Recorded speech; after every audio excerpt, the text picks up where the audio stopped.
Hello, and welcome to Intuitive Development and Mediumship Mentorship Module 2, Power Building, Unfolding Your Soul Senses. I'm Alexis Prince from Ascend Healing Arts and Mystical Gifts, and let's get started.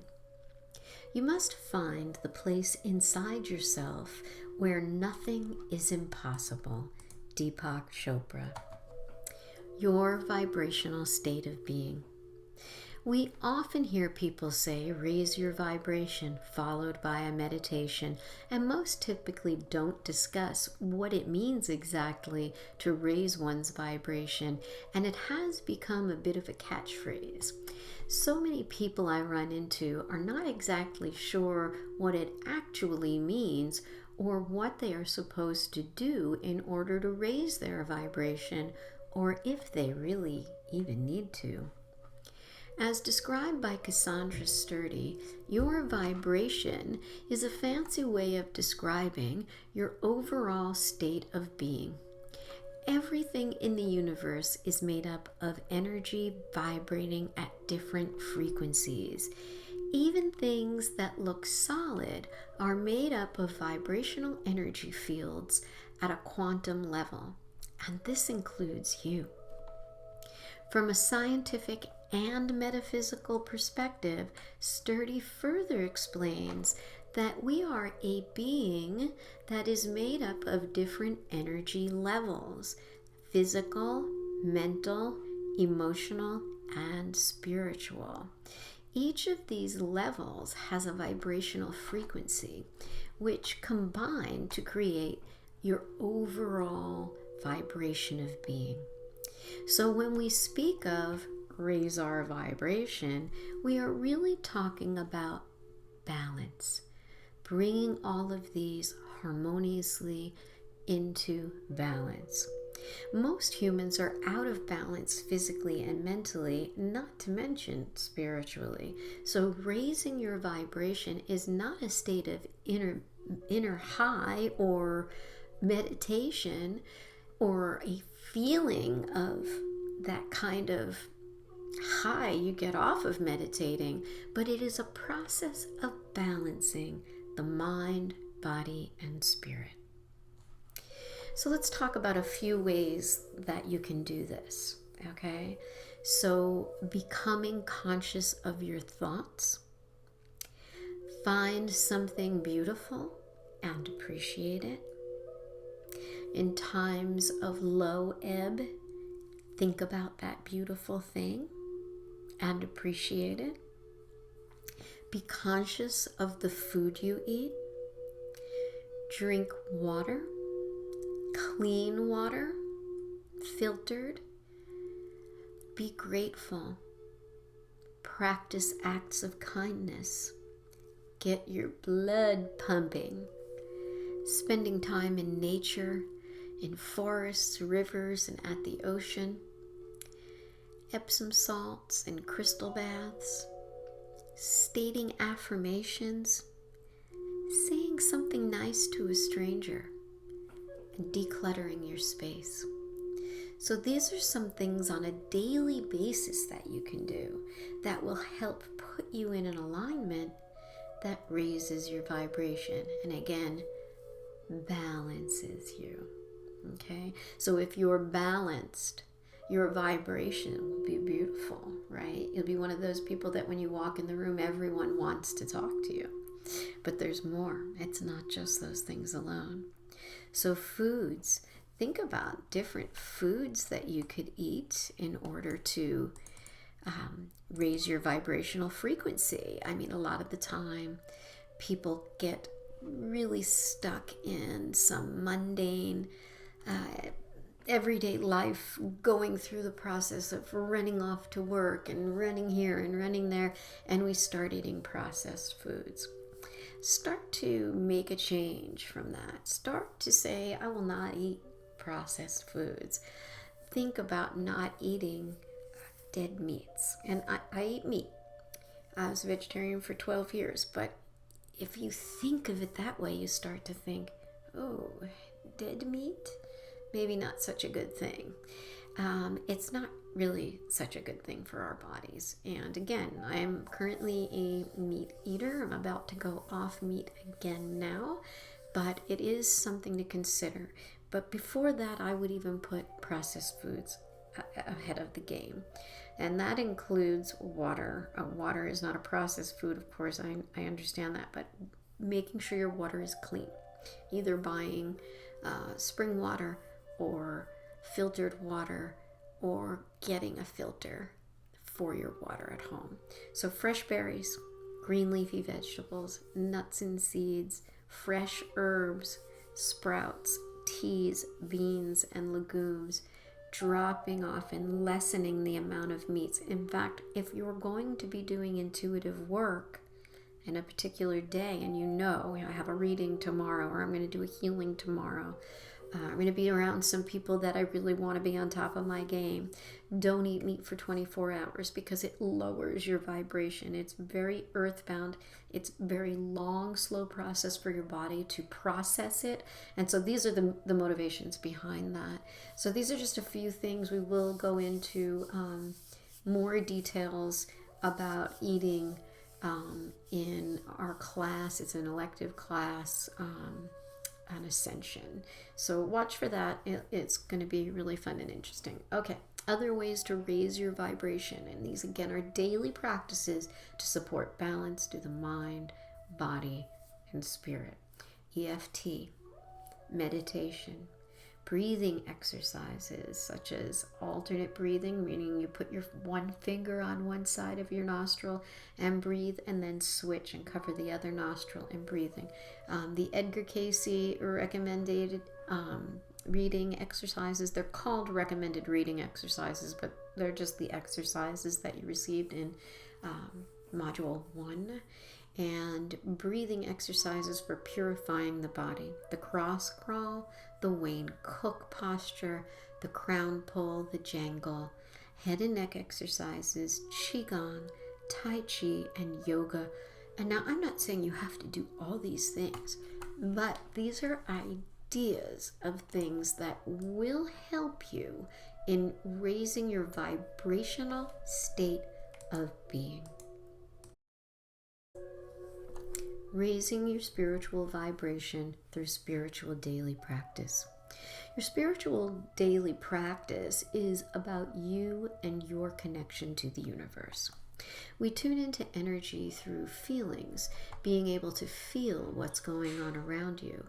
When you hear someone laughing and you feel the need to join in, our vibration becomes higher. When we feel like we're in danger, we typically turn around and lower our heads to protect our heart, and we curl in like a ball, and our energy vibration is lowered. In order to raise our vibration, we have to have experienced low vibration, but that doesn't mean you have to stay there. Have you ever noticed that a particular person, that when you are around them, you feel it right away? It makes you feel better or drawn to them. Think like Deepak Chopra or the Dalai Lama or Wayne Dyer, that type of energy.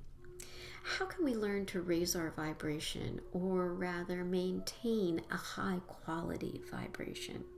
The answer, in part, spiritual daily practice. This is a choice. Choose a time each day that you meditate or do yoga or qigong or perform an energy healing session, state affirmations, as a few examples. Keep it going throughout the day. Invite yourself to recognize that intention throughout the day. It's so easy to drop down to a lower frequency, and the real world sets you back, right? Don't let the real world get a hold of you like that. Stay in charge of your energy and power. A daily spiritual practice is setting positive intention in your mind and coming back to them throughout the day to remind yourself of them and receive any internal guidance that is being offered to you. Through maintaining a daily spiritual practice, you will begin to raise your vibration so that you will give off bright light and positive energy and experience the peace you seek for a happy and peaceful life. Thoughts. Everything you think and feel is moving out into the universe and creating the path before you, literally. Thoughts create waves in your life, like ripples or waves. Your thoughts come back to you. Choose thoughts that are working for you, not against you. Thoughts are expressions of feelings. Think about it. When you think about something you love, you feel good inside. Raising your vibration includes replacing our thoughts that you have about life and about yourself and about others, or that you run over and over in your mind, with better ones. By raising our vibration, we are making decisions to move into a place that is filled with unlimited potential. We are choosing to accept the unlimited energy the universe is willing to offer us, and thereby are able to have a never-ending supply, as well as creating anything we like in our lives. So let's now begin to talk about how we incorporate this in mediumship, or in general in connecting. But some of the guidelines here and in modules, I think it's 5 and 7, are going to be truly geared towards mediumship alone. So, but I want you to be able to have a takeaway for connecting as well, especially for healers and mediums with this type of work, because we're connecting in the superconscious with this, and so it's a little more helpful. But I do believe that it's really kind of good for everyone, whether you're intuitive, medium, healer. It's going to be good for everyone. So when I connect, when I'm going to have a class, or if I'm going to have a session with someone, before I begin, I'm going to follow, my daily ritual. If I haven't done it already in the morning, my affirmations and my movement and my morning meditation, I'm going to come in and do it then. Now, typically I do all of that in the morning, but I still have a process that I like before I meet with someone. And again, it could be a class, it could be a reading, it could be mediumship or a healing. And I'm going to come in and I'm going to work some Reiki magic on the room and the space. And I'm going to smudge and light candles and use sprays. And I'm going to use sound. And I'm going to work with crystal bowls and Tibetan bowls. And I'm going to balance and raise my vibration. I'm also going to meditate. So I like to get all that done. But again, in the event that I'm running behind and I really can't get to all of that, I'm going to, at the very least, address gratitude, spirit soaring, and protect the room. So those are my, go-tos, and of course protecting myself as well. But that's what I would do in that instance. But for the most part, I've always been lucky enough to make that time, but you never know what happens, right? So don't want to go hard on yourself. But this is why I like to teach this part, is so that you can know things to do that are quick. And by really ingraining them into your system, into your mind, and into your body, having that full sense of these type of triggers will really help and serve you. So let's talk about then opening up to spirit. And it's going to sound familiar, but this is why. Okay, so imagine that golden white light in your mind's eye and surround it with pink so that only love can come in and only love radiates out. And so then you grow that through your body, filling it up, and you push it outside your room, raising that vibration and that vibrational frequency of love and light. Okay, so you fill your whole auric field, and you should be familiar enough with that auric field now to visualize it moving through those layers. And it's not just going out in front of you or out to your sides, but it's going out behind you and it's going up above you. See the whole thing. See it in 3 dimensions, okay? So feel your whole auric field. Grow the field larger. Feel the lightness of its weight and energy. Feel the lightness of its light, its weight, and its energy. And then you ask your guides, your spirit guide, and your gatekeeper guide to come into your space. And you will feel that shift, okay, when they enter your energy field.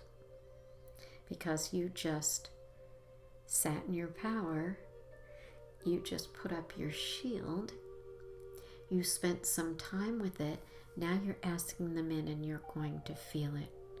So acknowledge them when they get there and thank them for coming to assist you with your connection to spirit. Listen and see what their response feels like. Now, next module, we're going to go into detail on symbols. So we'll go through all of the information on that and how you're feeling those items. If you've taken core skills, you will already have had an introduction to that. But we will go deeper into detail with that in the next module. So as we go along, like I'm just introducing this to you now, but when we get up to module 5, we're going to actually be doing these practices, having mediumship sessions in the classes at that point, and really working with it. We're going to come in, we're going to engage, we're going to move through the steps, and we're going to start communicating with spirit. Now, there was something in what I just said that if you caught it, it may have caught your attention, and that is that you would ask your spirit guide and your gatekeeper guide to come in, right, to assist you to connect to spirit. Well, aren't they already spirit? They are, but they're familiar with you. You are familiar with them, and you could be sitting with someone, and your sitter, their spirit guides, their higher self, are not familiar with you. And they may not be vibrating at a frequency that's easy for you to communicate with. But guess who can? Your spirit guides, your master guides. So whoever becomes the guide that you work with on a regular basis is going to be the one that works with them. It may be your higher self. You may say, I need my higher self to come in with my gatekeeper guide, because you always want that gatekeeper guide, and I would need my higher self to speak with the sitter's higher self, and then they will communicate to you in your language, your symbols. Okay? So in closing a session in mediumship, you want to thank the sitter's spirit for coming in today. Okay, and send your spirit guide thoughts of love and thanks, and ask them to now move the sitter's loved ones back out of your space. Move them back out of your space. Now you should be able to feel, okay, your space, your guides, and then their guides or energies or spirits and loved ones coming in. You should feel them, and we will work on how that feels and where you feel them as the class goes on. So ask that, okay? Ask that your guides also take that energy buildup from the session, because it's going to be intense, right? It's going to be lots of energy. And you ask them to release it into the universe to be used for good. And see an energy bubble slowly bringing it back in and shrinking it down and disconnecting. Okay, so grab that energy bubble that you put up in the beginning, that golden white light, shrink it back down and disconnect. Thank your spirit guide and your gatekeeper guide for assisting you here today, and state that you are now closed for communicating to spirit. At this time, actually, I like to make a crossing motion over my body, like I'm cutting off at the throat. You know, you see in the movies they go cut and they cross their hands across their throat. I do that. Done. You know, and that way it stops and it allows you to have your own personal space. Take a deep breath and raise your amplitude. So every time I say raise your vibration, I still kind of cringe a little because scientific studies show that the human vibration ranges from like high 4s to 9. The Earth's vibration is around 7 to 8. We know that high and stable frequency, how frequently information is conveyed over time, the stronger the information or energy. If we raise our vibration super high, we might be a ball of stress. Have you ever noticed that in an argument or a stressful situation, you feel like you're vibrating really fast and it's much harder to concentrate, focus, or communicate, right? So let's look at it this way.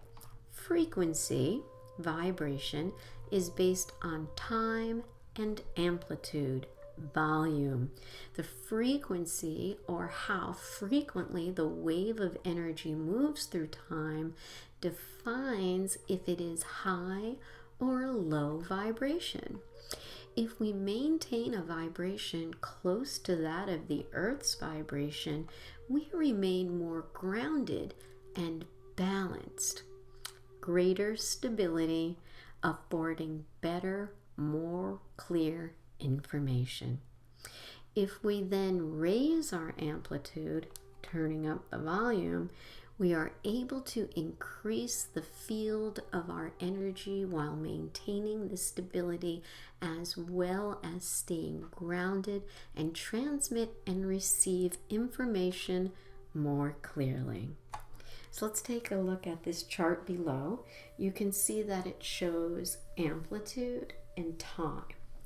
And you can see that the topmost wave is kind of slow, right? It's like blip, blip, drop, blip. That's a low frequency. The one in the middle, you can see it raises a little more frequently. That's a medium frequency. And the lowest one in this chart is showing those little blips are coming much more quickly over time, and it's showing that as a much higher frequency. Okay, so in the chart below, this is showing the frequency of humans. So it's the human resonance frequency. Okay, and so it is done in kilograms, but there's a little conversion chart over there you can get an idea. So for me, probably around 50, I would say, kilograms. So I guess on here we've got some 47s. So if we look at 47 and we come all the way across, that shows that a typical human frequency for my size would be 4.73. But the Earth is vibrating at about 8. So I would need to do some work there to raise my vibration to get into alignment with the Earth. Once I am vibrating at that frequency, I do all this additional work to turn up the volume, and spirits we're talking to lower their frequency as we raise ours, and we meet in the middle, mediumship. Spirit link exercises. So I want to start introducing some exercises you can do to start working on mediumship type connections. And of course, always remember your golden white light, covering it in pink, blowing it out, and making sure that you're protecting and shielding yourself, and asking Spirit to come in, your gatekeeper guide, and asking and thanking them. Remember that, and remember to close after every time you do any of these exercises. Okay, Really, really important. Now, if you don't want to drive your guides a little nutty, so if you're going to sit down on your own and practice some of these, which I do encourage you to start doing, if you're going to do a few of them in a row, you don't have to keep closing, but close when you're done. Absolutely close when you're done. So, okay, so exercise number 1 is for focus. This is to help you to focus. So you want to have a volunteer sitter and you want to focus on them. Try to work with your eyes open, because when you're doing mediumship, you're pretty much going to be working with your eyes open. You can keep a soft eye so that you're able to kind of gaze off and tune in, right? But you really want to practice, we do a lot of our pre-mediumship work in a meditative state, but here you want those eyes open. You want to learn to get into that connected state and also be able to be present. Okay, so it's a balance. So you're going to work with your eyes open, and this is for you to focus your energy. Notice anything you might pick up from the sitter, and how did you pick it up?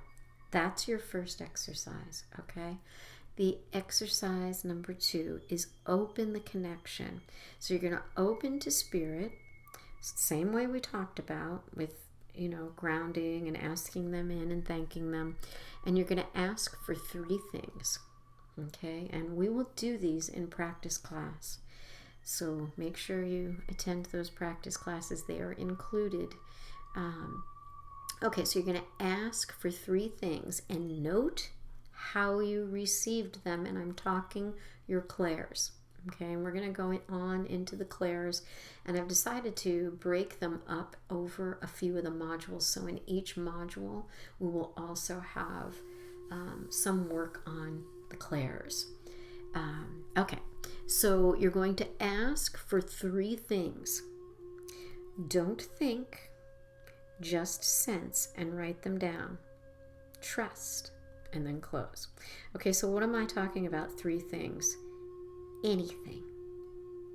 Okay, I'm connecting with spirit. I've asked my spirit to come in. I've asked my guide to come in, and I'm going to say, give me 3 things that you want me to know. Give me 3 things. You can say, give me 3 flowers. Give me 3 things about my day that you want me to focus on. Give me 3 things that you just think I should hear. Or just simply say, give me 3 things. Write them down. Keep that journal. Okay? So exercise number 3, the spirit link. You close your eyes, you ground. Okay? You open the connection to spirit. You ask for a loved one to come in. And if you're working with a sitter, which you should be, just someone else helping you practice. And again, we will do these in practice class. You're going to want to ask for a loved one of the sitter to come in, asking your guides to assist, as we spoke about previously, and feel as that spirit comes in. Acknowledge them and thank them for coming. What did it feel like? Note how you received them. Knowing, hearing, tasting, smelling, seeing. How did you get their spirit? Now ask the loved one some questions, male or female. And I want you to think about something. How did they come in? Where did they come in from? I know you feel stumped right now. So I'm sitting in my power. I'm protected. I've asked my gatekeeper and my guide to come in, and then I've invited the loved one of the sitter, and I felt them enter my energy field. Where? Did they come in on the right? Did they come in from the left? Did they come in from the above and hang above your head? Did they come in from the back or sides? Did they sit in your lap? Did they stand next to you and hold your hand? Where did they come in from? And then what did they tell you they were, male or female? Okay, so for me, I get females on the right. If it's a mother or grandmotherly type person or entity from their lives, I will feel it very close to my face. If it's an aunt or uncle, I'll feel it above my head on the right in front of my body. Okay, and if it's a friend, I might feel it in the back. Now, uncles I feel in the back and male friends in the front. It's just how I get it. Children I feel sitting in my lap. I have a friend who gets children standing by their side, and their height along her body tells her how old they are. So you will start to communicate by asking these questions and sensing how you receive the answers. So here's again your questions. Male or female? What is your relationship to the sitter? How did you pass? Now this next one is very hard to get, and I'm sorry to even put that thought in your head, but I don't want you to get discouraged. What is your name? Now, I've only truly gotten a very difficult name one time. I was working in my mentorship, my 4-year program that I did, I talk about often, and I was reading the woman who ran the program's husband, and I got his mother, and I told him an awful lot about her. And then they said, my teacher says, what is her name? And I was like, oh, I never get names. And I was just like, what's her name? And she was really good and wasn't going to let you mess yourself up. No ego in the way. And so I kept connecting, and she kept saying, name, give me the name. I need a name. And I kept saying, I feel like it's like a repeating sound. I said, I don't feel like it's a name I've heard. It's kind of like Clarissa or something like click. I just wanted to say, and her name was Cleely. And so it was really quite powerful. And for me, it was rare. I don't often get names, but I've told you that story as encouragement because it can happen. And I take the lead of my teacher, my mentor, in encouraging you to try. Okay, so male or female, what relationship are they to the sitter? How did they pass? And I do want to talk about how did they pass, because you're going to get them in different ways. And know that once you ask that question, you're going to be hit with something. Did they get hit by a car? Because you're about to feel like you did. Did they have a stroke? You're going to feel something in your head. You're going to feel something physically, most likely. You may see a video or, in your mind's eye or what have you. My experience, most people feel sensations. But again, pay attention to how you receive and what you received, okay? Can they tell you something about themselves? What did they do for a living on earth? What were their hobbies? Maybe a special moment between them and the sitter that they might remember. So basically, we're trying to attain evidence. This is evidential mediumship. I don't want to hear, oh, they loved you. We already know that. Okay, I mean, if you're probably going to have an overwhelming feeling of that love. A lot of times mediums wind up crying, and and it's okay to give them that, but give them more. Give them what they came there for. Listen, connect, and get this information. Now, don't expect to get it all at once, especially not the first time.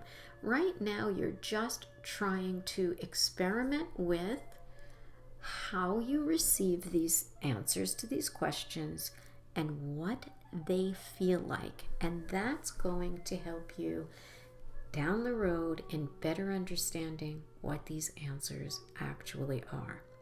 Now, another thing I like to try to pick up on is, how did they dress? Something about them, right? Do you see someone, I see someone, he feels like an uncle, or a distant family, fake relative, like a friend of the family that you called uncle, and he's got round rim glasses, and he's wearing a hat, and I see him always wearing a tie and a little like loose casual jacket, and they're like, oh my God, yes. So try to get those kind of things as well. Now lastly, I always like to ask if they have a message for the sitter. Try and get something again other than I love you, because we know they love them. Sometimes also you may be dealing with a relative that passed before they were born, and so they may want to tell you something, or sometimes we say put something in my hand, and I like to ask the sitter in those situations to then go back to the family and ask about the item.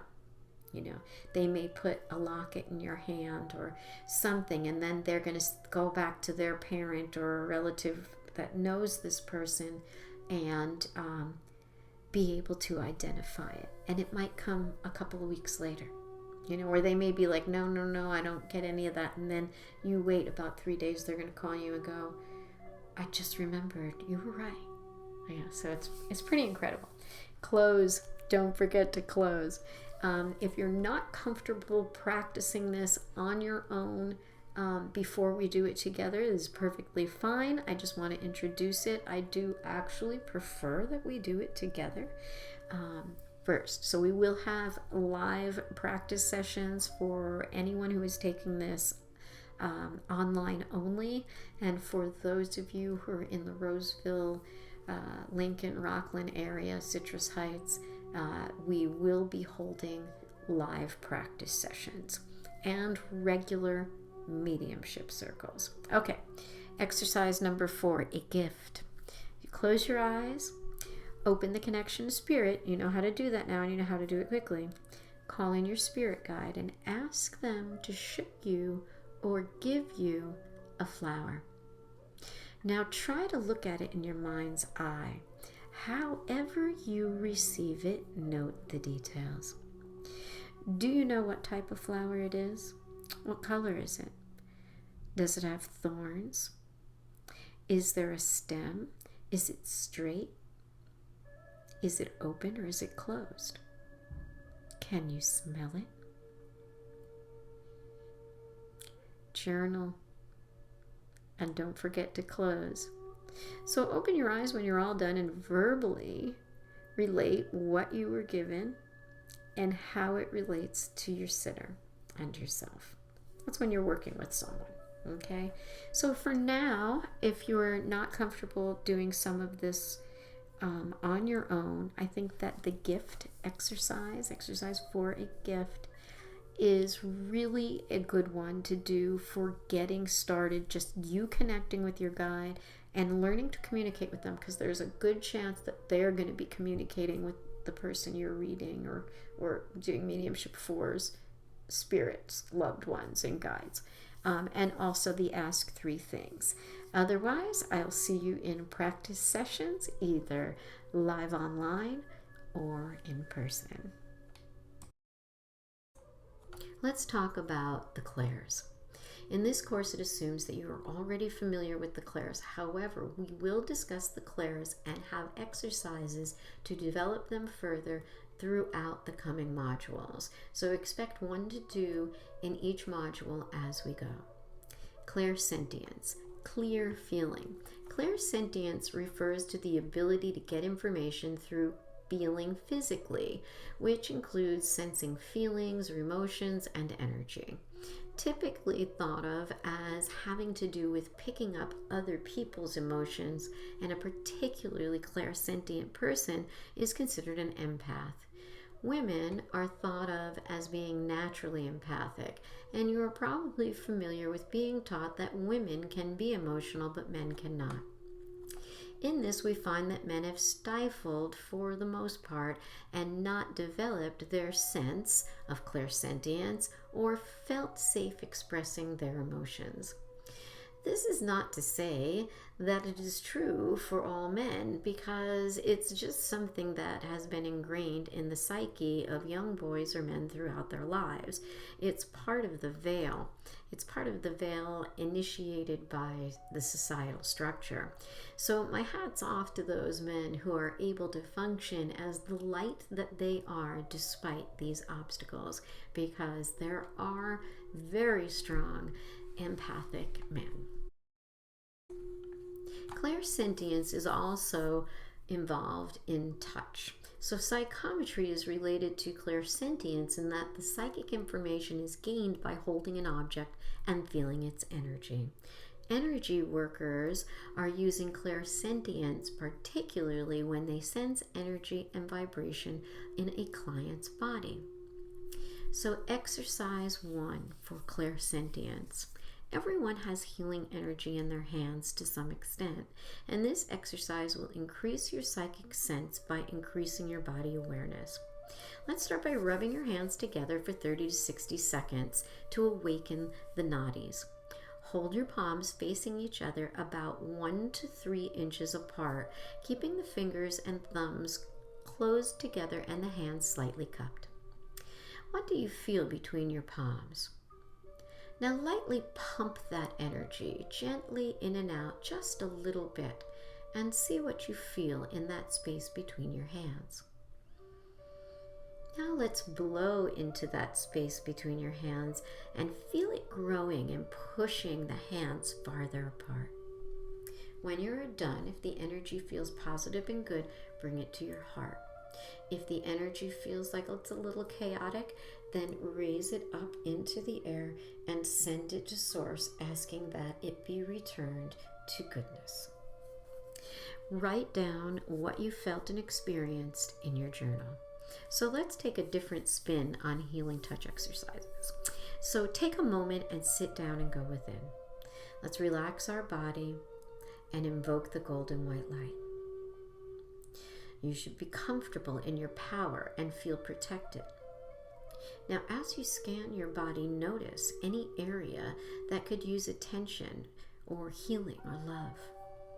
Now, rub those palms together, waking the nadis, and bring in chi from Source, from the center of the universe. See it flowing through your crown and into your head, spilling down your shoulders, into your arms, and into your palms. And your palms may feel warm or tingly. They may feel bright with the light. Okay, move your palms now to the area of your body that was needing the attention and send the energy there.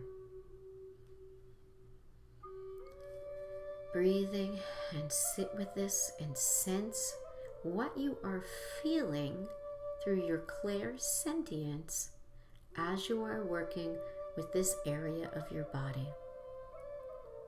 Can you feel the chi flowing to it? Do you receive any messages through feeling related to this area? What is the rest of your body experiencing as you provide this area with healing light?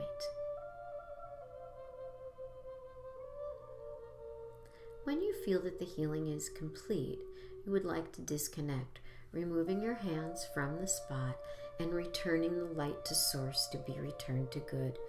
Wipe your hands as though you're cleaning dirt off of them, or wash them in cold water, something that signals you that you've cut off the connection and you want to be in your own energy once again. Don't forget to journal what you experienced. This last exercise you can do with a participant, a pet, or a child. Children are very easy to read. Sit close to each other or in the same room and send a strong emotion to the other person or pet, such as anger or love. Now visualize the experience when you felt this emotion and send the experience to the person. So I want you to feel it moving from in your gut or where you feel this experience in your body. Push it out into your aura, push it out into the room, and see it touching their aura and reaching them. Okay, whether you're reaching their heart or you're just cycling in their energy or bringing it to their third eye, whatever you feel comfortable with, being careful not to beam them with a burst of energy, especially if it is a negative feeling.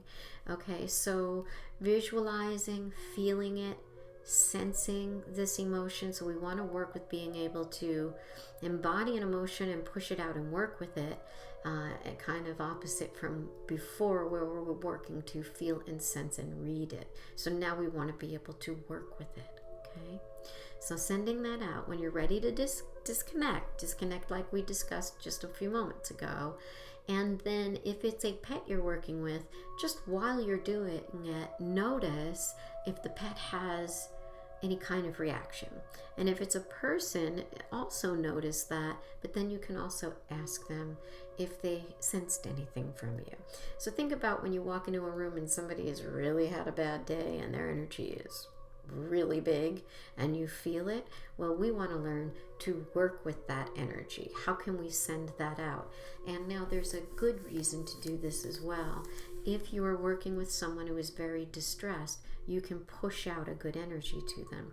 If you're at work and you're sitting at your desk or in your cubicle and this total crazy energy person comes by every day and really stresses you out, you can send that bubble of light out at them or surrounding you before they get there. So you want to be able to utilize this energy, but you also want to be able to sense through your clairsentience so that you have a gauge as to what's going on.